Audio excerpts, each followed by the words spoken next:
Hi friends, welcome back to Sachna Spice World. இன்னைக்கு நாம restaurant style spicy pepper chicken gravy எப்படி செய்யறதுன்னு பார்க்க போறோம்.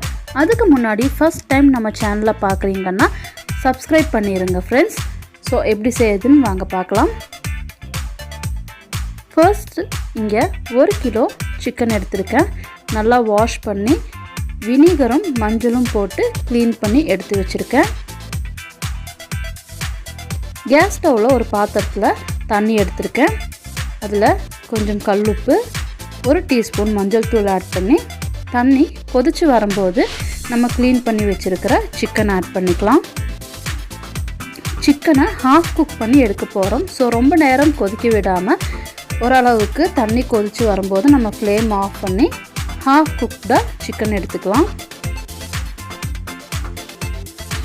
ஸோ இன்னொரு கடாய் வச்சு அதில் தேங்காய் எண்ணெய் 100 ml ஆட் பண்ணுறேன். இது மரச்செக்கு தேங்காய் எண்ணெய்.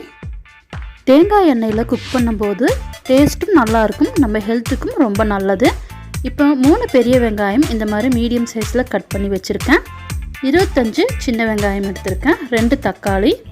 இப்போ எண்ணெய் சூடானதும் நம்ம மீடியம் சைஸில் கட் பண்ணி வச்சுருக்கிற பெரிய வெங்காயம் ஆட் பண்ணிக்கிறேன்.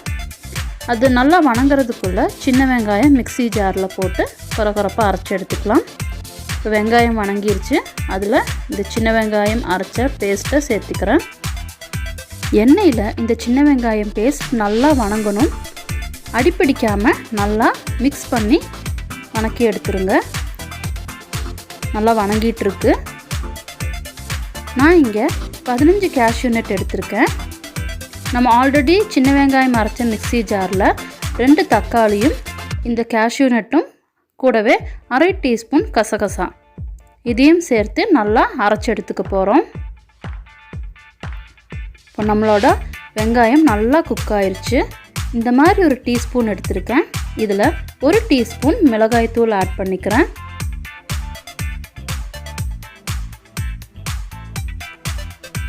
நல்லா மிக்ஸ் பண்ணிடலாம். மிளகாய் தூளும் எண்ணெயில் நல்லா வணங்கணும். அப்போ நம்மளோட கிரேவிக்கு நல்ல ஒரு கலரும் ஃப்ளேவரும் கிடைக்கும். இப்போ இதில் 1 டேபிள் ஸ்பூன் பூண்டு பேஸ்ட், 1 டேபிள் ஸ்பூன் இஞ்சி பேஸ்ட் ஆட் பண்ணுறேன். நல்லா பச்சை வாசனை போகிற வரைக்கும் குக் ஆகணும்.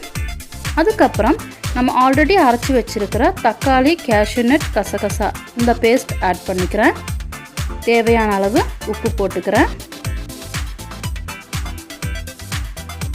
கூடவே 1/2 டீஸ்பூன் மஞ்சள் தூளும் ஆட் பண்ணுறேன்.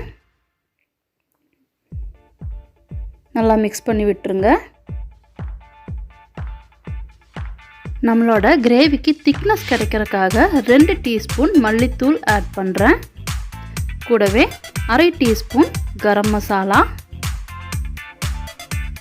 இதையும் சேர்த்து நல்லா எண்ணெயில் மிக்ஸ் பண்ணிடலாம். நம்ம ஆட் பண்ணியிருக்க எல்லா மசாலாஸும் நல்லா ஆயிலில் குக் ஆகிருக்கணும். இப்போ இதில் 2 டேபிள் ஸ்பூன் நல்லா திக்கான தயிர் ஆட் பண்ணுறேன். நல்லா மிக்ஸ் பண்ணி விட்டுடலாம். ஃபைனலாக இதில் சிக்கன் மசாலா பவுடர் ஆட் பண்ணுறேன். 2 table spoon chicken masala powder add பண்ணிக்கிறேன்.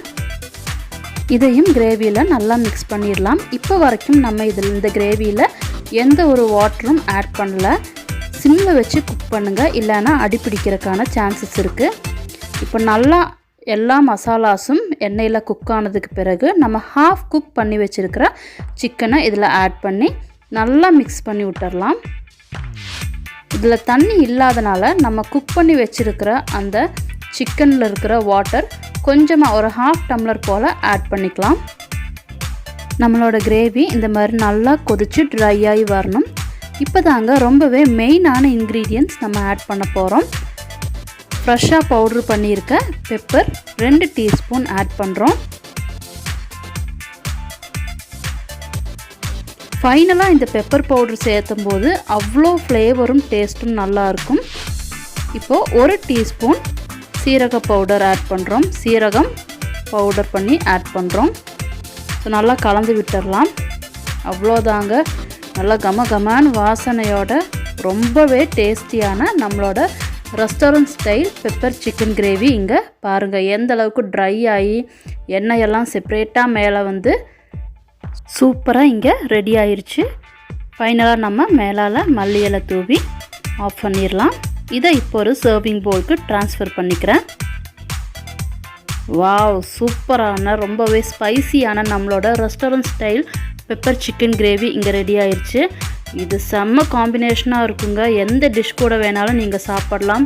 மெயினாக பரோட்டா, சப்பாத்தி, ஏன் நம்ம plain ஒயிட் ரைஸ் கூட சாப்பிட்றதுக்கு அவ்வளோ டேஸ்டியாக இருக்கும். ஸோ கண்டிப்பாக ட்ரை பண்ணி பாருங்கள் ஃப்ரெண்ட்ஸ். இந்த ரெசிபி உங்களுக்கு பிடிச்சிருந்தா மறக்காமல் லைக் பண்ணுங்கள், ஷேர் பண்ணுங்கள், சப்ஸ்கிரைப் பண்ணுங்கள். உங்களோட கமெண்ட் பாக்ஸில் தெரிவிங்க. So thank you friends.